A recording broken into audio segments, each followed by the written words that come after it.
तो आज अगर हम सब सुरक्षित हैं, अच्छे काम कर रहे हैं, समाज हित में काम कर रहे हैं, तो उनका जो मेन रीज़न है वो हमारे ये सुपर रियल हीरोज़ हैं। जो टैटूज होते हैं उसको सिंबल ऑफ लव कहा जाता है। अगर आप किसी को बहुत ही ज़्यादा प्रेम करते हैं तो आप उसकी अमिट छाप अपने शरीर पे अंकित कराते हैं। तो मैंने 2017 में ये संकल्प लिया और सबसे पहले सर्वप्रथम कारगिल के 559 मार्टियर्स के नाम मैंने अपने शरीर पे अंकित कराए। उनके माता पिता, उनके पत्नी, उनके बच्चे उनको रोज़ याद करते हैं। अब डिपेंड करता है कि हम जो समाज के नागरिक हैं, हम उनको किस तरीके से प्यार और मोहब्बत दे रहे हैं। तो कई जगह ऐसा भी है कि वो भगवान की तरह पूजे जाते हैं, कई जगह ऐसा भी है कि उनको थोड़ा सा भुला भी दिया गया है। तो मैं जब सर के पास आया, पहली बार मिलने के लिए आया, तो मैंने देखा कि सर को गैलेंट्री अवार्ड भी है सर। और उसके बाद में अंकल से मेरी बात हुई तो अंकल ने बताया कि यहाँ का जो चंडीगढ़ का जो है कि भाई यहाँ पे ना किसी के नाम से कोई स्कूल हो सकता है, ना किसी के नाम से कोई स्ट्रक्चर नहीं। बट मैं एक सवाल पूछना चाहता हूँ यहाँ की सरकार से, अपने सभी लोगों से, क्या इन्होंने जो अपना जीवन का बलिदान दिया वो क्या केवल चंडीगढ़ के लिए दिया था? ਇਸ ਦੇ ਵਿੱਚ ਮੈਂ ਇਹ ਦੋਏ ਦੇਖ ਰਿਹਾ ਹਾਂ ਕਿ ਜਿਹੜੀ ਸਰਕਾਰਾਂ ਨੇ ਉਹਨਾਂ ਦੇ ਵਿੱਚ ਜੋ ਜੋਸ਼ ਹੋਣਾ ਚਾਹੀਦਾ ਉਹ ਜੋਸ਼ ਹੈ ਨਹੀਂ, ਐਸਪੈਸ਼ਲੀ ਚੰਡੀਗੜ੍ਹ ਦੇ ਵਿੱਚ ਇੱਕ ਹੈਰਾਨੀ ਵਾਲੀ ਗੱਲ ਹੈ ਕਿ ਚੰਡੀਗੜ੍ਹ ਦੇ ਵਿੱਚ ਜਿਹੜਾ ਕੋਈ ਅਗਰ ਚੰਡੀਗੜ੍ਹ ਦਾ ਰਹਿਣ ਵਾਲਾ ਕੋਈ ਆਫਿਸਰ ਜਾਂ ਜਵਾਨ ਸੈਨਾ ਦਾ ਜਾਂ ਕਿਸੇ ਦੂਸਰੇ ਬਲ ਦਾ ਉਸ ਨੂੰ ਕਿਤਨੀ ਵੀ ਕੋਈ ਕੁਰਬਾਨੀ ਕਰ ਦੇ, ਲੇਕਿਨ ਚੰਡੀਗੜ੍ਹ ਦੇ ਵਿੱਚ ਉਸ ਨੂੰ ਕੋਈ ਸਨਮਾਨ ਦਾ ਬੰਦੋਬਸਤ ਨਹੀਂ ਹੈ। ਦੇਖੋ, ਸਮਾਂ ਬੀਤਣ ਦੇ ਨਾਲ ਇਨਸਾਨਾਂ ਨੇ ਚਲੇ ਜਾਣਾ, ਲੇਕਿਨ ਸ਼ਹੀਦ ਹਮੇਸ਼ਾ ਜ਼ਿੰਦਾ ਰਹਿਣਗੇ। ਸ਼ਹੀਦਾਂ ਨੂੰ ਜ਼ਿੰਦਾ ਰੱਖਣਾ ਹੀ ਸਾਡੀ ਜ਼ਰੂਰਤ ਹੈ, ਕਿਉਂਕਿ ਅਗਰ ਅਸੀਂ ਸ਼ਹੀਦਾਂ ਨੂੰ ਜ਼ਿੰਦਾ ਨਹੀਂ ਰੱਖਾਂਗੇ ਤੇ ਆਉਣ ਵਾਲੀਆਂ ਕੌਮਾਂ ਦੇ ਵਿੱਚ ਆਉਣ ਵਾਲੀ ਜਿਹੜੀ ਫੌਜ ਹੈ ਜਾਂ ਜੋ ਸੈਨਿਕ ਬਲ ਹਨ ਉਹਨਾਂ ਦੇ ਵਿੱਚ ਕੀ ਜੋਸ਼ ਰਹਿ ਜਾਏਗਾ। ਮੈਂ ਬੇਨਤੀ ਕਰਦਾ ਹਾਂ ਕਿ ਜਿਸ ਦਿਨ ਮੇਰੇ ਬੇਟੇ ਦੀ ਸ਼ਹੀਦੀ ਹੋਈ ਹੈ ਉਸ ਤੋਂ ਅਗਲੇ ਹੀ ਦਿਨ ਸ਼੍ਰੀਮਾਨ ਬਹੁਤ ਮਾਨਯੋਗ ਆਪਣੇ ਪੁਰਾਣੇ ਚੀਫ ਮਿਨਿਸਟਰ ਪ੍ਰਕਾਸ਼ ਸਿੰਘ ਬਾਦਲ ਸਾਹਿਬ ਸਾਡੇ ਘਰ ਆਏ। ਹਾਲਾਂਕਿ ਉਹ ਚੰਡੀਗੜ੍ਹ ਦੇ ਮੁੱਖ ਮੰਤਰੀ ਨਹੀਂ ਸੀ, ਲੇਕਿਨ ਕੌਮ ਦੀ ਖਾਤਰ ਉਹਨਾਂ ਨੇ ਸਾਡੇ ਘਰ ਆ ਕੇ ਸਾਡੇ ਸਾਹਮਣੇ ਇਹ ਅਨਾਊਂਸਮੈਂਟ ਕੀਤੀ ਕਿ ਮੋਹਾਲੀ ਦੇ ਵਿੱਚ ਸਭ ਤੋਂ ਵਧੀਆ ਜਿਹੜਾ ਚੌਂਕ ਹੈ ਉਹ ਸ਼ਹੀਦ ਲੈਫਟੀਨੈਂਟ ਕਰਨਲ ਬਿਕਰਮਜੀਤ ਦੇ ਨਾਂ 'ਤੇ ਕੀਤਾ ਜਾਏਗਾ। ਲੇਕਿਨ ਹਾਲੀ ਵੀ ਉਸ ਚੌਂਕ ਨੂੰ ਲੋਕੀ YPS ਚੌਂਕ ਹੀ ਕਹਿੰਦੇ ਨੇ। ਕਾਰਨ ਕਿਆ ਹੈ? ਕਾਰਨ ਇਹ ਹੈ ਕਿ ਪਿਛਲੀਆਂ ਸਰਕਾਰਾਂ ਨੇ, ਉਹਨਾਂ ਦੀ ਬਾਅਦ ਦੀ ਸਰਕਾਰਾਂ ਨੇ ਇਸ ਦੇ ਉੱਤੇ ਕੋਈ कार्रवाई नहीं की। कि जिन शहीदों के स्टैचू नहीं बने हैं उन शहीदों के स्टैचू वो अपने राज्य में बनाएं। मैं कहता हूँ कि मैं परिवार को लेके आऊँगा, मैं अपने आप आऊँगा, मैं जो आपको कार्रवाई में कहीं आपको लगेगा हम उस कार्रवाई में आपका सहयोग करेंगे। तो देश के हर एक शहर में, हर एक राज्य में, ये किसी शहर और राज्य के नहीं होते शहीद, ये सभी के होते हैं। इन्होंने बलिदान देश के लिए किया है। ਸਤਿ ਸ਼੍ਰੀ ਅਕਾਲ। ਦੇਸ਼ ਦੇ ਲਈ ਸ਼ਹੀਦ ਹੋਣ ਵਾਲੇ ਸਾਡੇ ਜੇ ਕਹੀਏ ਸੈਨਿਕਾਂ ਤੋਂ ਲੈ ਕੇ ਫੌਜ ਦੇ ਅਫਸਰ ਰੈਂਕਸ ਅਸੀਂ ਦੇਖਦੇ ਹਾਂਗੇ ਕਿ ਅਕਸਰ ਕਿਉਂਕਿ ਜਦੋਂ ਜੰਗ ਦਾ ਮੈਦਾਨ ਹੁੰਦਾ ਤੇ ਖਾਸ ਤੌਰ 'ਤੇ ਉੱਤੇ ਜਦੋਂ ਦੁਸ਼ਮਣ ਦਾ ਹਮਲਾ ਹੁੰਦਾ ਉਸ ਸਮੇਂ ਦੇ ਦੌਰਾਨ ਇਹ ਨਹੀਂ ਦੇਖਿਆ ਜਾਂਦਾ ਕਿ ਆਖਰ ਕੌਣ ਕਿਸ ਰੈਂਕ 'ਤੇ ਹੈ ਅਤੇ ਕੌਣ ਕਿਸ ਪੋਜੀਸ਼ਨ 'ਤੇ ਹੈ। ਉਦੋਂ ਹੁੰਦਾ ਕਿ ਅਸੀਂ ਆਪਦੇ ਦੇਸ਼ ਦੀ ਜਿਹੜੀ ਰੱਖਿਆ ਕਰਨੀ ਹੈ ਤਾਂ ਉਹਦੇ 'ਚ ਕੋਈ ਕਿਸੇ ਤਰ੍ਹਾਂ ਦੀ ਕੋਈ ਅੜਚਨ ਨਾ ਆਵੇ। ਪਰ ਅੱਜ ਜਿਹੜੀ ਗੱਲ ਕਰਨ ਲੱਗਿਆ ਤੁਸੀਂ ਨਾਲ ਤਸਵੀਰ ਦੇਖੋਗੇ ਲੈਫਟੀਨੈਂਟ ਕਰਨਲ ਬਿਕਰਮਜੀਤ ਸਿੰਘ ਹੋਰਾਂ ਦੀ ਹੈ ਅਤੇ 11 ਸਾਲ ਹੋ ਚੁੱਕੇ ਨੇ ਇਹਨਾਂ ਨੂੰ ਸ਼ਹੀਦ ਹੋਏ। ਪਰ ਨਾਲ ਹੀ ਜੇ ਦੇਖਿਆ ਜਾਵੇ ਇੱਕ ਇੰਨਾ ਲੰਮਾ ਦੌਰ ਨਿਕਲ ਜਾਣਾ ਅਤੇ ਅੱਜ ਜਿਹੜੀ ਗੱਲ ਕਰਨ ਲੱਗਿਆ ਇੱਕ ਪਾਸੇ ਤਾਂ ਬਿਕਰਮਜੀਤ ਸਿੰਘ ਹੋਰਾਂ ਨੂੰ ਯਾਦ ਕਰਦੇ ਹੋਏ, ਦੂਜੇ ਪੱਖ ਉਹਦਾ ਇਹ ਵੀ ਹੈ ਕਿ ਜਿਹੜੀ ਉਹਨਾਂ ਦੀ ਇੱਕ ਤਰ੍ਹਾਂ ਦਾ ਜੇ ਕਹੀਏ ਕਿ ਕਿਉਂਕਿ ਸਮਾਂ ਲੰਘਦੇ ਲੋਕ ਚਲੇ ਜਾਂਦੇ ਨੇ ਪਰ ਉਹਨਾਂ ਦੇ ਕੀਤੇ ਕੰਮ ਅਤੇ ਉਹਨਾਂ ਨੂੰ ਯਾਦ ਕਰਨ ਲਈ ਆਮ ਤੌਰ 'ਤੇ ਅਸੀਂ ਦੇਖਿਆ ਸਕੂਲਾਂ ਦੇ ਨਾਮ, ਚੌਂਕਾਂ ਦੇ ਨਾਮ, ਸੜਕਾਂ ਦੇ ਨਾਮ ਤੱਕ ਦਿੱਤੇ ਜਾਂਦੇ ਨੇ ਤਾਂ ਕਿ ਆਉਂਦੀ ਪੀੜ੍ਹੀ ਹੈ ਜਿਹੜੀ ਉਹਦੇ ਤੋਂ ਇੱਕ ਸਬਕ ਲੈ ਸਕੇ। ਸਬਕ ਚੰਗਾ ਅਤੇ ਬੁਰਾ ਦੋਨੇ ਤਰ੍ਹਾਂ ਦਾ ਹੁੰਦਾ ਅਤੇ ਸ਼ਹੀਦਾਂ ਨੂੰ ਜਦੋਂ ਯਾਦ ਕਰਦੇ ਹਾਂ ਤਾਂ ਲਾਜ਼ਮੀ ਜੀ ਗੱਲ ਹੈ ਕਿ ਸਾਡੇ ਦੇਸ਼ ਦੇ ਪ੍ਰਤੀ ਲੋਕਾਂ ਦਾ ਮਾਨ ਸਨਮਾਨ ਅਤੇ ਆਪਦੇ ਅੰਦਰ ਜਜ਼ਬਾ ਜਿਹੜਾ ਉਹ ਬਣਿਆ ਰਹੇ। ਮੇਰੇ ਨਾਲ ਅਭਿਸ਼ੇਕ ਗੌਤਮ ਵੀ ਨੇਗੇ ਕਿ ਕੋਈ ਇਹ ਅਕਸਰ ਅਸੀਂ ਦੇਖਦੇ ਹਾਂ ਕਿ ਸੋਸ਼ਲ ਮੀਡੀਆ ਤੇ ਜਿਵੇਂ ਤੁਸੀਂ ਤਸਵੀਰਾਂ ਦੇਖਦੇ ਹੋ ਤੇ ਬਾਕੀ ਇਹਨਾਂ ਦੀ ਸਾਰੀ ਬਾਡੀ ਦੇ ਉੱਤੇ ਤੁਸੀਂ ਦੇਖੋਗੇ ਤਾਂ 600 ਤੋਂ ਕਿਤੇ ਜ਼ਿਆਦਾ ਜਿਹੜੇ ਨਾਮ ਨੇਗੇ ਉਹ ਅੰਕਿਤ ਨੇ ਜਿਹੜੇ ਸਾਡੇ ਦੇਸ਼ ਦੇ ਸ਼ਹੀਦ ਨੇਗੇ। ਬਿਕਰਮਜੀਤ ਸਿੰਘ ਹੋਰਾਂ ਦਾ ਵੀ ਹੈਗਾ। ਬਿਕਰਮਜੀਤ ਸਿੰਘ ਹੋਰਾਂ ਦੇ ਫਾਦਰ ਮੇਜਰ ਪੀਜੇ ਸਿੰਘ ਉਹ ਵੀ ਸਾਡੇ ਨਾਲ ਹੋਣਗੇ, ਉਹਨਾਂ ਨਾਲ ਗੱਲਬਾਤ ਕਰਾਂਗੇ ਕਿਉਂਕਿ ਇਹ ਦੌਰ ਵੈਸੇ ਤਾਂ ਬੜਾ ਦੁੱਖ ਲੱਗਦਾ ਹੈ ਕਿਉਂਕਿ ਯਾਦ ਤਾਂ ਅਸੀਂ ਕਰੀਏ ਪਰ ਇੱਕ ਸ਼ਹੀਦ ਦੇ ਲਈ ਜਦੋਂ ਅਸੀਂ ਇਸ ਤਰ੍ਹਾਂ ਦੀ ਗੱਲ ਕਰਦੇ ਹਾਂ ਵੀ ਜੀ ਸਰਕਾਰ ਨੂੰ ਆਹ ਕਰ ਦੇਣਾ ਚਾਹੀਦਾ ਹੈ ਤਾਂ ਫਿਰ ਬੜਾ ਥੋੜ੍ਹਾ ਜਿਹਾ ਅਜੀਬ ਜਿਹਾ ਲੱਗਦਾ ਹੈ। ਅਭਿਸ਼ੇਕ ਦੇਖੀਏ ਤੁਸੀਂ ਤਾਂ ਕਾਫੀ ਲੰਮੇ ਸਮੇਂ ਤੋਂ ਲੱਗੇ ਹੋਏ ਹੋਗੇ, ਖੈਰ ਤੁਹਾਡੀ ਇਹ ਵੀ ਬਹੁਤ ਵੱਡੀ ਗੱਲ ਹੁੰਦੀ ਹੈ, ਲੋਕ ਆਪਦੇ ਸ਼ੌਂਕ ਲਈ ਤਾਂ ਟੈਟੂ ਬਣਵਾਉਂਦੇ ਨੇ ਪਰ ਤੁਸੀਂ ਸ਼ਹੀਦਾਂ ਦੇ ਨਾਮ ਨੇ ਜਿਹੜੇ ਉਹ ਕਰੇ ਹੋਏ ਨੇ। ਵੈਸੇ ਜੇ ਥੋੜ੍ਹਾ ਜਿਹਾ ਮੈਂ ਇਹਦੇ 'ਤੇ ਜਾਵਾਂ, ਤੁਸੀਂ ਇਹਦੀ ਸ਼ੁਰੂਆਤ ਕਿਉਂ ਕਰੀ ਸੀ ਕਿ ਟੈਟੂਜ਼ ਨੇ ਜਿਹੜੇ ਉਹ ਸ਼ਹੀਦਾਂ ਦੇ ਨਾਮ ਦੇ ਹੋਣੇ? मेरी जो शुरुआत थी वो उसका कारण यही था कि जब मैंने खुद से महसूस किया कि कितनी विकट और विषम परिस्थितियों में हमारे देश का फौजी, हमारे देश का एक सिपाही, एक ऐसा वीर जवान जो अपने घरों की सुख सुविधा को छोड़ करके सीमा पे लगा हुआ है। और क्यों लगा हुआ है? कि हम सुरक्षित रहें। एक अच्छा डॉक्टर, एक अच्छा इंजीनियर तभी बन सकता है जब वो सुरक्षित माहौल में हो। आज आप देख लीजिए कि कितने विदेशी मुल्क हैं जिसमें अराजकता फैली हुई है, युद्ध लड़े जा रहे हैं। क्या उसमें कोई अच्छा इंजीनियर, अच्छा डॉक्टर सही से रह सकता है? नहीं रह सकता है। तो आज अगर हम सब सुरक्षित हैं, अच्छे काम कर रहे हैं, समाज हित में काम कर रहे हैं, तो उनका जो मेन रीज़न है वो हमारे ये सुपर रियल हीरोज़ हैं। तो जब मैं पहली बार 2015 में लेह लद्दाख यात्रा पे गया तो मैंने इनको क्लोजली ऑब्ज़र्व किया। मैंने फ़ील किया कि जिस प्रकार मेरा एक परिवार, मैं घर छोड़ के आया हूँ, जो मेरी चिंता करता था, मेरे बारे में सोचता था, ऐसे ही एक दूसरा परिवार इन भाइयों का है जो वहाँ जाने के बाद में आपको ऐसे प्यार देते हैं जैसे आपके ये परिवार का एक हिस्सा हो। और आप जानते हैं कि 99 में जो कारगिल युद्ध हुआ था वो बहुत ज़्यादा प्रचलित है, सब लोग जानते हैं। 90s के हम इस किड्स हैं तो हमें उससे ज़्यादा प्रेरणा मिलती है। और मैं कैप्टन मनोज कुमार पांडे जी की स्टोरी से बहुत ही ज़्यादा इन्फ्लुएंस था, बहुत ही ज़्यादा इंस्पायर था। तो मैंने सोचा था कि मैं अगर कुछ करना चाहता हूँ तो मैं उनके लिए करूँगा, और उनके लिए करूँगा तो मैं क्या कर सकता हूँ उनके लिए जो उनको और उनके परिवार को एक अपनापन दिखाए मेरा। तो आज जो टैटूज होते हैं उसको सिंबल ऑफ लव कहा जाता है। अगर आप किसी को बहुत ही ज़्यादा प्रेम करते हैं तो आप उसकी अमिट छाप अपने शरीर पर अंकित कराते हैं।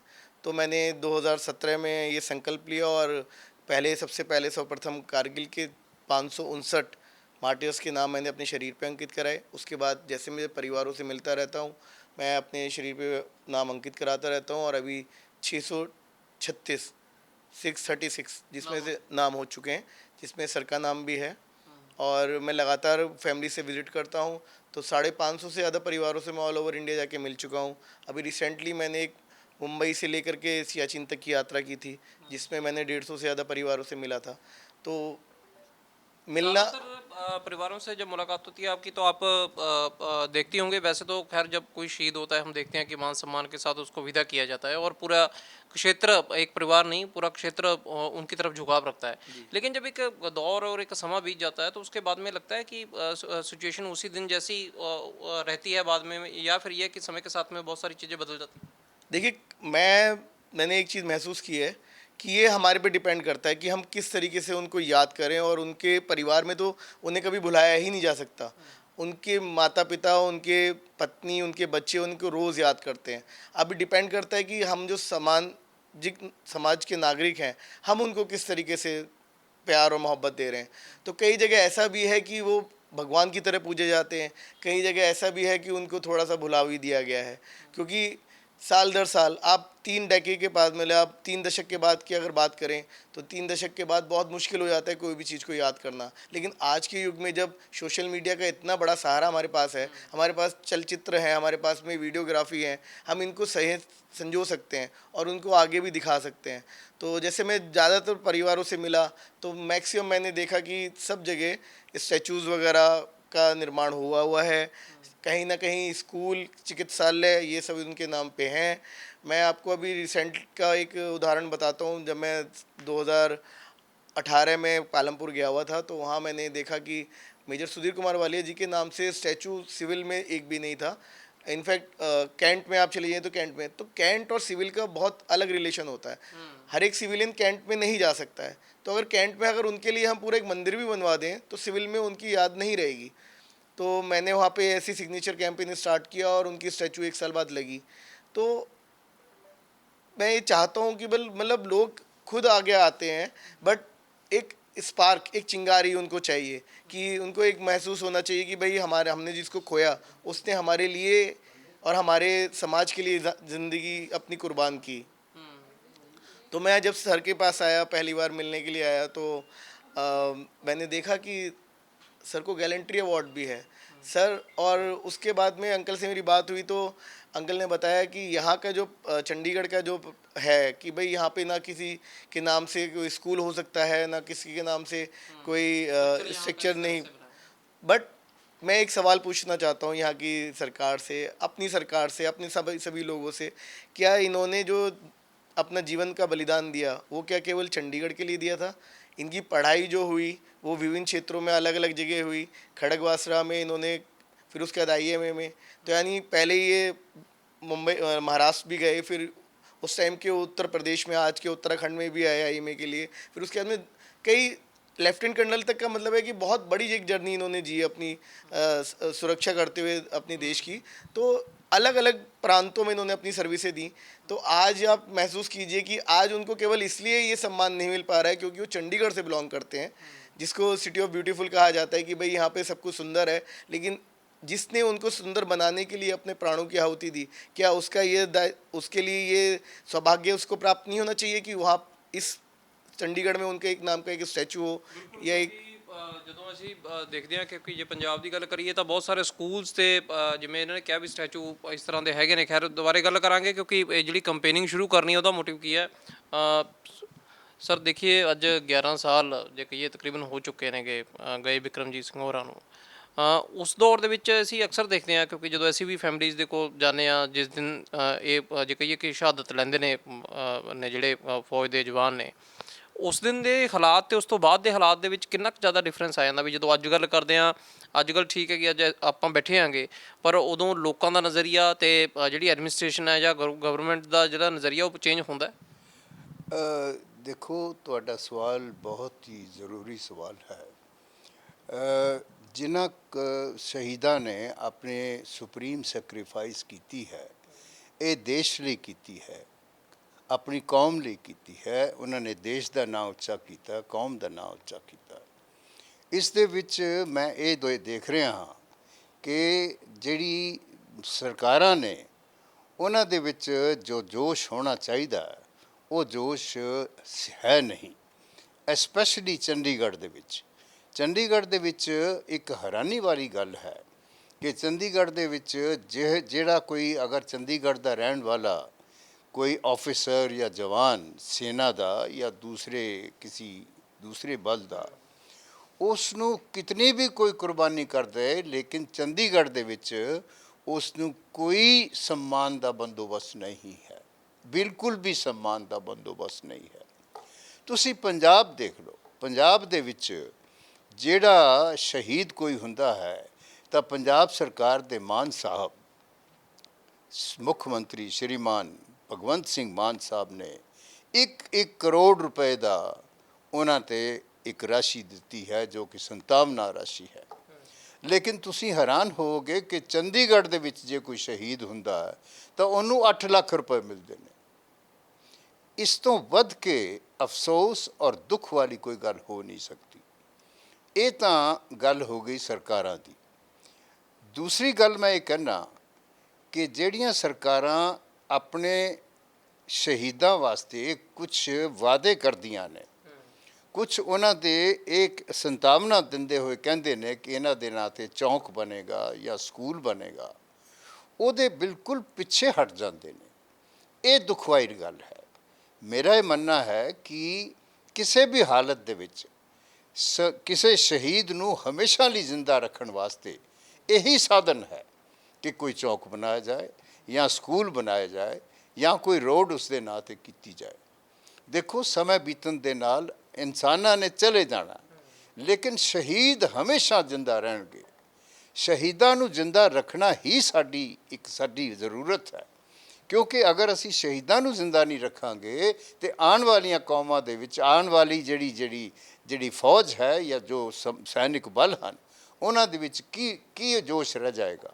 ਪਰ ਸਰ ਜਦੋਂ ਦੇਖਦੇ ਹਾਂ ਵੀ ਆਮ ਤੌਰ ਤੇ ਉਦੋਂ ਤਾਂ ਬਹੁਤ ਸਾਰੀਆਂ ਅਨਾਉਂਸਮੈਂਟਸ ਹੋ ਜਾਂਦੀਆਂ ਨੇਗੀਆਂ, ਜਿਵੇਂ ਹੁਣ ਅਸੀਂ ਚਲੋ ਜਿਹੜਾ ਵਾਈਪੀਐਸ ਚੌਂਕ ਦੇ ਨਾਂ ਤੇ ਸਾਰੇ ਜਾਣਨ ਲੱਗੇ, ਹਾਲਾਂਕਿ ਉਹਦਾ ਟੈਂਪਰੇਰੀ ਨਾਮ ਆਂਦਾ ਹੈਗਾ ਵੀਰਾਂ ਦੇ ਨਾਂ ਤੇ, ਪਰ ਗੱਲ ਇਹ ਹੈ ਵੀ ਇਸ ਚੀਜ਼ ਨੂੰ ਲੈ ਕੇ ਪੱਕੇ ਤੌਰ ਤੇ ਇਨੀਸ਼ੀਏਟਿਵ ਲੈਣ ਦੀ ਲੋੜ ਹੈ, ਜਾਂ ਇਹ ਹੈ ਕਿ ਜੇ ਤੁਸੀਂ ਕਿਹਾ ਤਾਂ ਉਸ ਚੀਜ਼ ਨੂੰ ਆਖਿਰ ਤੱਕ ਪਕਾਇਆ ਜਾਣਾ ਚਾਹੀਦਾ? ਜੀ ਹਾਂ, ਮੈਂ ਬੇਨਤੀ ਕਰਦਾ ਹਾਂ ਕਿ ਜਿਸ ਦਿਨ ਮੇਰੇ ਬੇਟੇ ਦੀ ਸ਼ਹੀਦੀ ਹੋਈ ਹੈ ਉਸ ਤੋਂ ਅਗਲੇ ਹੀ ਦਿਨ ਸ਼੍ਰੀਮਾਨ ਬਹੁਤ ਮਾਨਯੋਗ ਆਪਣੇ ਪੁਰਾਣੇ ਚੀਫ ਮਿਨਿਸਟਰ ਪ੍ਰਕਾਸ਼ ਸਿੰਘ ਬਾਦਲ ਸਾਹਿਬ ਸਾਡੇ ਘਰ ਆਏ। ਹਾਲਾਂਕਿ ਉਹ ਚੰਡੀਗੜ੍ਹ ਦੇ ਉਸ ਮੁੱਖ ਮੰਤਰੀ ਨਹੀਂ ਸੀ, ਲੇਕਿਨ ਕੌਮ ਦੀ ਖਾਤਰ ਉਹਨਾਂ ਨੇ ਸਾਡੇ ਘਰ ਆ ਕੇ ਆਪਣੇ ਸਾਹਮਣੇ ਸਾਡੇ ਸਾਹਮਣੇ ਇਹ ਅਨਾਉਂਸਮੈਂਟ ਕੀਤੀ ਕਿ ਮੋਹਾਲੀ ਦੇ ਵਿੱਚ ਸਭ ਤੋਂ ਵਧੀਆ ਜਿਹੜਾ ਚੌਂਕ ਹੈ ਉਹ ਸ਼ਹੀਦ ਲੈਫਟੀਨੈਂਟ ਕਰਨਲ ਬਿਕਰਮਜੀਤ ਦੇ ਨਾਂ ਤੇ ਕੀਤਾ ਜਾਏਗਾ। ਤੁਸੀਂ ਦੇਖ ਲਓ, ਇਸ ਗੱਲ ਨੂੰ ਕੀਤੇ ਹੋਏ 10 ਸਾਲ ਤੋਂ 8-9 ਸਾਲ ਤੋਂ ਉੱਤੇ ਹੋ ਗਏ ਨੇ, ਲੇਕਿਨ ਹਾਲੀ ਵੀ ਉਸ ਚੌਂਕ ਨੂੰ ਲੋਕੀ ਵਾਈਪੀਐਸ ਚੌਂਕ ਹੀ ਕਹਿੰਦੇ ਨੇ। ਕਾਰਨ ਕਿਆ ਹੈ? ਕਾਰਨ ਇਹ ਹੈ ਕਿ ਪਿਛਲੀਆਂ ਸਰਕਾਰਾਂ ਨੇ, ਉਹਨਾਂ ਦੀ ਬਾਅਦ ਦੀ ਸਰਕਾਰਾਂ ਨੇ ਇਸ ਦੇ ਉੱਤੇ ਕੋਈ ਕਾਰਵਾਈ ਨਹੀਂ ਕੀਤੀ। ਕਾਰਵਾਈ ਨਹੀਂ ਕਰੀ ਜੀ। ਕਿ ਉਦੋਂ ਬਾਅਦ ਤਾਂ ਜੇ ਦੇਖਿਆ ਜਾਵੇ ਖੁਦ ਕੈਪਟਨ ਰਹੇ ਕੈਪਟਨ ਅਮਰਿੰਦਰ ਸਿੰਘ ਹੋਰਾਂ ਦਾ ਸਮਾਂ ਆਇਆ, ਉਹ ਤਾਂ ਖੈਰ ਬਿਹਤਰ ਸਮਝ ਸਕਦੇ ਸੀ, ਕਰ ਸਕਦੇ ਸੀ। ਬਿਲਕੁਲ ਸਮਝ ਸਕਦੇ ਸੀ, ਬਲਕਿ ਤੁਹਾਨੂੰ ਮੈਂ ਦੱਸਣਾ ਚਾਹਾਂਗਾ ਕਿ ਕੈਪਟਨ ਅਮਰਿੰਦਰ ਸਿੰਘ ਸਾਹਿਬ ਔਰ ਮੈਂ ਅਸੀਂ ਇਕੱਠੇ ਨੈਸ਼ਨਲ ਡਿਫੈਂਸ ਅਕੈਡਮੀ ਦੇ ਵਿੱਚ ਇੱਕ ਬਟਾਲੀਅਨ ਦੇ ਵਿੱਚ ਸਰਵਿਸ ਕੀਤੀ ਹੈ। ਉਹ ਮੈਨੂੰ ਜਾਣਦੇ ਨੇ ਅੱਛੀ ਤਰ੍ਹਾਂ। ਮੈਂ ਉਹਨਾਂ ਨੂੰ ਚਿੱਠੀ ਲਿਖੀ ਸੀ ਔਰ ਉਹਨਾਂ ਨੇ ਮੇਰੀ ਚਿੱਠੀ ਦਾ ਜਵਾਬ ਦਿੱਤਾ। ਉਸ ਤੋਂ ਬਾਅਦ ਉਹਨਾਂ ਨੇ ਆਰਡਰ ਵੀ ਪਾਸ ਕੀਤੇ, ਲੇਕਿਨ ਤੁਸੀਂ ਇਹ ਦੇਖੋ ਕਿ ਇੱਕ ਚੀਫ ਮਿਨਿਸਟਰ ਦੇ ਆਰਡਰ ਪਾਸ ਕਰਨ ਤੋਂ ਬਾਅਦ ਵੀ ਨੀਚੇ ਵਾਲਾ ਜਿਹੜਾ ਸਟਾਫ ਸੀਗਾ ਉਹਨਾਂ ਨੇ ਇਸ ਦੇ ਉੱਤੇ ਉਹ ਬਣਦੀ ਕਾਰਵਾਈ ਨਹੀਂ ਕੀਤੀ। ਫਿਰ ਇਹ ਬਹਾਨਾ ਲਗਾਇਆ ਗਿਆ ਕਿ ਕਰੋਨਾ ਆ ਗਿਆ। ਕਰੋਨਾ ਆਉਣ ਤੋਂ ਬਾਅਦ ਫਿਰ ਇਹ ਮੋਰਚੇ ਦੇ ਥੱਲੇ ਆ ਗਏ। ਹੁਣ ਇਹ ਹਾਲ ਹੈ ਕਿ ਮੋਰਚੇ ਵਾਲੇ ਸਾਹਿਬਾਨ ਸਿੱਖ ਬੱਚਾ ਹੋਣ ਦੇ ਕਾਰਨ, ਸਿੱਖ ਹੋਣ ਕਰਕੇ ਮੋਰਚਾ ਹੁਣ ਪੂਰਾ ਸਾਡਾ ਸਹਿਯੋਗ ਦੇ ਰਿਹਾ। ਮੋਰਚੇ ਵਾਲਿਆਂ ਨੇ ਇੱਕ ਹਰ ਤਰਫੋਂ ਜਿਹੜੇ ਜੋ ਵੀ ਕਰ ਸਕਦੇ ਸੀਗੇ ਉਹਨਾਂ ਨੇ ਆਪਣੇ ਟੈਂਟ ਚੁੱਕ ਲਏ ਨੇ, ਸਾਨੂੰ ਸਫਾਈ ਕਰਨ ਦਿੱਤੀ ਔਰ ਅਸੀਂ ਚੌਂਕ ਤਿਆਰ ਕਰ ਲਿਆ। ਲੇਕਿਨ ਉੱਥੇ ਇੱਕ ਜਿਹੜੇ ਉਹਨਾਂ ਦੇ ਬੰਦੇ ਨੇ ਉਹ ਰੁਕ ਰਗੇ ਹੋਏ ਨੇ, ਜਿਹਦੇ ਕਰਕੇ ਚੌਂਕ ਹਾਲੀ ਤੱਕ ਰੁਕਿਆ ਪਿਆ। ਮੈਂ ਉਮੀਦ ਰੱਖਦਾ ਹਾਂ, ਮੈਂ ਬੇਨਤੀ ਕਰਦਾ ਹਾਂ ਕਿ ਕਿਸੇ ਤਰੀਕੇ ਦੇ ਨਾਲ ਉਹਨਾਂ ਨੂੰ ਮਨਾ ਕੇ ਚੌਂਕ ਨੂੰ ਪੂਰੀ ਤਰ੍ਹਾਂ ਖਾਲੀ ਕੀਤਾ ਜਾਏ ਔਰ ਉਸ ਤੋਂ ਬਾਅਦ ਮਾਨ ਸਾਹਿਬ ਭਗਵੰਤ ਸਿੰਘ ਮਾਨ ਸਾਹਿਬ ਖੁਦ ਇਸ ਚੀਜ਼ ਦੇ ਵਿੱਚ ਦਖਲ ਦੇ ਕੇ ਇਸ ਚੌਂਕ ਨੂੰ ਉਸ ਬਣਦੀ ਕਾਰਵਾਈ ਕਰਕੇ ਤੇ ਇਸ ਨੂੰ ਚਮਕਾਉਣ ਦੀ ਕੋਸ਼ਿਸ਼ ਕਰਨ। ਚਲੋ ਖੈਰ, ਕਿਉਂਕਿ ਦੇਖਿਆ ਜਾਵੇ ਇਹ ਬੇहद ਜ਼ਰੂਰੀ ਹੋ ਜਾਂਦਾ ਉਸ ਸਮੇਂ ਦੇ ਦੌਰਾਨ ਕਿ ਗੌਤਮ, ਜਿਵੇਂ ਹੁਣ ਕੀ ਕੰਪੇਨਿੰਗ ਕੀ ਸ਼ੁਰੂ ਕਰਨ ਲੱਗੇ ਹੋ ਤੁਸੀਂ? ਕਿ ਚਲੋ ਮੇਨ ਤਾਂ ਇਹ ਹੁੰਦਾ ਵੀ ਮੈਸੇਜ ਹੈ ਜਿਹੜਾ ਉਹ ਜਾਵੇ, ਤੇ ਦੂਜੇ ਪਾਸੇ ਇਹ ਵੀ ਹੈ ਕਿ ਜਦੋਂ ਸਰਕਾਰਾਂ ਨੇ ਅਨਾਉਂਸਮੈਂਟਸ ਕੀਤੀ ਹੋਈ ਹੈ ਤਾਂ ਉਹਦੇ 'ਚ ਬਹੁਤ ਔਖਾ ਹੁੰਦਾ ਨਹੀਂ ਕਰਨ ਵਾਸਤੇ, ਕਿਉਂਕਿ ਨਵੇਂ ਸਿਰੋਂ ਕਰਾਉਣਾ ਬਹੁਤ ਔਖਾ ਹੁੰਦਾ। ਜਿਹੜੀ ਚੀਜ਼ ਚੱਲ ਰਹੀ ਹੈ ਉਹ ਤਾਂ ਇੱਕ ਜਿਵੇਂ ਕਹੀਏ ਕਿ ਫਾਈਨਲੀ ਹੁਣ ਉਹਨੂੰ ਉਸ ਤਰ੍ਹਾਂ ਦੇ रूप ਦੇ ਵਿੱਚ ਲਿਆਉਣਾ। अभी जब मैंने अंकल से आगे बात करी तो मुझे लगा कि देखिए इम्पॉसिबल कुछ भी नहीं है। जब सरकार अपनी पे आती है तो उन चीज़ों को ही बदल देती है जो मतलब काफ़ी सालों से चले आ रही हैं। तो हम तो एक ऐसी डिमांड करने के लिए निकले हैं जो कहीं से कहीं तक भी, जिसको मतलब आप सोचिए कि जिस वीर ने अपना बलिदान दिया इस देश के लिए, हम ये चाहते हैं कि भाई इस देश में कोई ऐसा राज्य नहीं है जहां उन्होंने सेवा अपनी प्रदान ना करी हो। तो या तो ये चंडीगढ़, उन्हें एक ऐसा सम्मान, मान सम्मान दिया जाए, या चंडीगढ़ के बनाने वाले अगर वो उस सबसे ऊपर हैं, वो अपने आप को सबसे ऊपर मानते हैं कि भाई नहीं, जो हमने कह दिया और लिख दिया कि हम यहाँ पर ना तो कोई स्कूल होने देंगे शहीद के नाम का, या फिर किसी मतलब किसी भी प्रकार के नाम, किसी एक व्यक्ति का नाम उसे प्रदान नहीं किया जाएगा, ना हम स्टैचू लगने देंगे। तो या तो वो अपनी जिद पे अड़े हैं तो हम भी अपनी जिद पे अड़ेंगे। और मैं भारत सरकार से दिल्ली जाकर के भी गुजारिश करूंगा कि यहाँ के लिए हस्तक्षेप करे, यहाँ के जो हमारे सम्माननीय है, हमारे वीर बलिदानी है, उनका सम्मान करे। वो कहीं एक केवल वॉल पे उनका नाम लिखा हुआ ना रह जाए, क्योंकि स्टैचू जो होता है वो बहुत बड़ा एक मोटिवेशन का एक सूचक होता है, एक अमरता का प्रतीक होता है। आप किसी भी राज्य में जाइए, आपको वीरों के नाम से जो चौक मिलेंगे, आपका सर अपने आप नतमस्तक हो जाता है उस चौक से निकलते हुए। तो क्या चंडीगढ़ की जनता नहीं चाहती है कि उनके अमर बलिदानियों को याद किया जाए। ये चंडीगढ़ में आने के बाद में उन्हें केवल वही चीज़ दिखेगी, बस शांति, अमन, प्रेम। जो इन्होंने इस को कायम रखने के लिए अपनी बलिदान दिया है, उनका नाम भी कहीं होना चाहिए। और उसके लिए हमने एक कैंपेन चालू किया है, जिसमें हम अभी तक चंडीगढ़ में और मोहाली में जहाँ चौक है उसके आसपास इन सब लोगों से हम ये एक सिग्नेचर कैंपेन कर रहे हैं कि हम एक सहयोग मांग रहे हैं कि आप जो अमर बलिदानी है, जिन्होंने हमारे लिए देश की रक्षा करी है, हम आप लोग सुरक्षित हैं, वो इन्हीं लोगों की वजह बदौलत हम सुरक्षित हैं। तो मैं चाहता हूं कि इस कैंपेन से सब लोग जुड़ें और हमारी मातृभूमि की रक्षा करने वाले हमारे लेफ्टिनेंट कर्नल विक्रमजीत सिंह जी के स्टैचू के लिए, उनके नाम के एक पार्क के लिए, एक स्कूल का नाम उनको दिया जाए, उसके लिए सहयोग करें। और मैं तो ये भी कहना चाहता हूँ कि मैंने बहुत नेताओं को, राजनेताओं को और बहुत बड़े बड़े उद्योगपतियों को देखा है कि वो गांव गोद ले लेते हैं, शहर गोद ले लेते हैं, किसी न किसी इंस्टीट्यूट को गोद ले लेते हैं। मैं कहता हूं कि आज वो जिम्मेदारी अपने गोद लें कि जिन शहीदों के स्टैचू नहीं बने हैं, उन शहीदों के स्टैचू वो अपने राज्य में बनाएं। मैं कहता हूं कि मैं परिवार को लेके आऊँगा, मैं अपने आप आऊँगा, मैं जो आपको कार्रवाई में कहीं आपको लगेगा, हम उस कार्रवाई में आपका सहयोग करेंगे। तो देश के हर एक शहर में, हर एक राज्य में, ये किसी शहर और राज्य के नहीं होते शहीद, ये सभी के होते हैं। इन्होंने बलिदान देश के लिए किया है, तो इसका देश को ही इनके बलिदान का जो मोल है वो चुकाना चाहिए और इनको प्रेम पूरे देश में मिलना चाहिए। तो चंडीगढ़ के साथ साथ मैं तो कहता हूँ कि सर का स्टैचू हर जगह लगे जहाँ उन्होंने सर्व किया है। ਬਿਲਕੁਲ ਵਿਜੇ ਸਿੰਘ ਜੀ, ਜਿਹੜੀ ਗੱਲ ਜਿਸ ਤਰ੍ਹਾਂ ਦੇ ਨਾਲ ਇਹਨਾਂ ਨੇ ਕਹੀ, ਚਲੋ ਇਹਨਾਂ ਦੇ ਭਾਵ ਨੇਗੇ ਤੇ ਲੱਗਦਾ ਵੀ ਮੁਹਿੰਮ ਦੇ ਤਹਿਤ ਅੱਗੇ ਵਧੂਗੀ। ਉਮੀਦ ਹੈ ਕਿ ਸਾਡਾ ਜੋ ਦਿਲ ਦੀ ਭਾਵਨਾ ਹੈ ਉਹਨੂੰ ਔਨਰ ਕੀਤਾ ਜਾਏਗਾ ਔਰ ਸਾਡੇ ਬੇਟੇ ਦੀ ਜੋ ਸ਼ਹਾਦਤ ਹੋਈ ਹੈ ਇਸ ਦੀ ਕੋਈ ਜਿਹੜੀ ਬਣਦੀ ਇੱਜ਼ਤ ਹੈ ਉਹ ਦਿੱਤੀ ਜਾਏਗੀ। ਇਸ ਤੋਂ ਪਹਿਲੇ ਮੈਂ ਇੱਕ ਬਹੁਤ ਜ਼ਰੂਰੀ ਗੱਲ ਕਹਿਣੀ ਚਾਹੁੰਦਾ कि मैं पंडित अभिषेक गौतम जी और स्पोक्समैन, रोज़ाना स्पोक्समैन का मैं बहुत तन दिलों इस चीज़ का उन्हों का शुक्रिया अदा करना चाहना कि उन्होंने मेरे बेटे बारे सोचा, मेरे बेटे की शहीदी बारे सोचा और कष्ट करके मेरे पास आए और मेरी इंटरव्यू लई। और इसका फ़ायदा ये होएगा कि कम से कम लोगों नू मेरे बेटे लेफ्टिनेंट कर्नल विक्रमजीत शौरी चक्रा जिन्हों के देश का तीसरा सब तो वड्डा गैलेंट्री अवार्ड है, उसकी इज्जत रखी जाएगी। इस दे वास्ते मैं बहुत बहुत धन्यवाद करदा। ਬਿਲਕੁਲ, ਕਿਉਂਕਿ ਪਰਿਵਾਰਾਂ ਦੇ ਕੋਲ ਜੇ ਦੇਖਿਆ ਜਾਵੇ ਤਾਂ ਯਾਦਾਂ ਤਾਂ ਜਿੱਥੇ ਰਹਿ ਜਾਂਦੇ ਨੇ ਆਪਦੇ ਜੀ ਦੀਆਂ, ਪਰ ਦੂਜੇ ਪਾਸੇ ਇੱਕ ਮਾਣ ਹੁੰਦਾ ਹੈ ਕਿ ਦੇਸ਼ ਦੇ ਲਈ ਉਹਨਾਂ ਨੇ ਸ਼ਹਾਦਤ ਦਿੱਤੀ ਹੈ। ਪਰ ਉਸ ਤੋਂ ਬਾਅਦ ਜਿਹੜੀ ਜ਼ਿੰਮੇਵਾਰੀ ਸਿਸਟਮ ਦੀ ਤੇ ਸਾਡੀ ਹੁੰਦੀ ਹੈ, ਉਹ ਚੀਜ਼ 'ਚ ਕਈ ਵਾਰੀ ਖੈਰ ਕਮੀਆਂ ਪਿੱਛੇ ਰਹਿ ਜਾਂਦੀਆਂ ਨੇ। ਜਿਵੇਂ ਕਿ ਵਿਕਰਮਜੀਤ ਸਿੰਘ ਹੋਰਾਂ ਦੇ ਜੇ ਕਹੀਏ ਕਿ ਚੌਂਕ ਨੂੰ ਲੈ ਕੇ ਅਨਾਉਂਸਮੈਂਟ ਵੀ ਹੋਈ, ਉਦੋਂ ਬਾਅਦ ਦੇ ਵਿੱਚ ਕੋਸ਼ਿਸ਼ਾਂ ਵੀ ਹੋਈਆਂ। ਪਰ ਗੱਲ ਇਹ ਹੈ ਵੀ ਹੁਣ ਸਰਕਾਰਾਂ ਸੋਚਣਗੀਆਂ ਤੇ ਜੇਕਰ ਚਲੋ ਠੀਕ ਹੈ, ਇੱਕ ਸਮਾਂ ਦੇਰੀ ਤਾਂ ਜ਼ਰੂਰ ਹੋਈ ਹੈ, ਪਰ ਜੇ ਅੱਜ ਵੀ ਉਹਨਾਂ ਦੇ ਨਾਮ ਦੇ ਦਿੱਤਾ ਜਾਵੇ ਤਾਂ ਇਹ ਹੈ ਕਿ ਆਉਂਦੇ ਸਮੇਂ ਦੇ ਦੌਰਾਨ ਜਦੋਂ ਬਹੁਤ ਸਾਰੇ ਬੱਚਿਆਂ ਨੇ ਤੇ ਬਹੁਤ ਸਾਰੇ ਲੋਕਾਂ ਨੇ ਜਦੋਂ ਉੱਥੋਂ ਲੰਘਿਆ ਕਰਨਾ ਹੈ, ਇਹ ਚੀਜ਼ ਦੇ ਨਾਲ ਜਜ਼ਬਾ ਇੱਕ ਜਿਵੇਂ ਕਹਿੰਦੇ ਹੁੰਦੇ ਆ ਵੀ ਜਦੋਂ ਯਾਦ ਰਹਿੰਦੀ ਹੈ ਕਿਸੇ ਸ਼ਹੀਦ ਦੀ ਤਾਂ ਉਹ ਜਜ਼ਬਾ ਤੁਹਾਡੇ ਅੰਦਰ ਆਪਣੇ ਆਪ ਪੈਦਾ ਕਰ ਦਿੰਦੀ ਹੈ, ਜਦੋਂ ਉਸ ਬਾਰੇ ਫਿਰ ਜਾਣਨ ਦੀ ਕੋਸ਼ਿਸ਼ ਕਰਦੇ ਹਾਂ, ਕਿਉਂਕਿ ਫਿਰ ਅਸੀਂ ਉਹਨੂੰ ਪੜ੍ਹਦੇ ਵੀ ਹਾਂ, ਨਾਲ ਨਾਲ ਦੇਖਦੇ ਵੀ ਹਾਂ ਕਿ ਆਖਰ ਕੀ ਜਿਹੜਾ ਦੇਸ਼ ਦੇ ਲਈ ਬਲੀਦਾਨ ਹੈ ਉਹ ਸ਼ਹੀਦ ਦਾ ਰਿਹਾ ਹੈਗਾ। ਸੀਨੀਅਰ ਵੀਡੀਓ ਜਰਨਲਿਸਟ ਮਨਤੇਜ ਦੇ ਨਾਲ ਸਮਿਤ ਸਿੰਘ, ਰੋਜ਼ਾਨਾ ਸਪੋਕਸਮੈਨ TV, ਚੰਡੀਗੜ੍ਹ।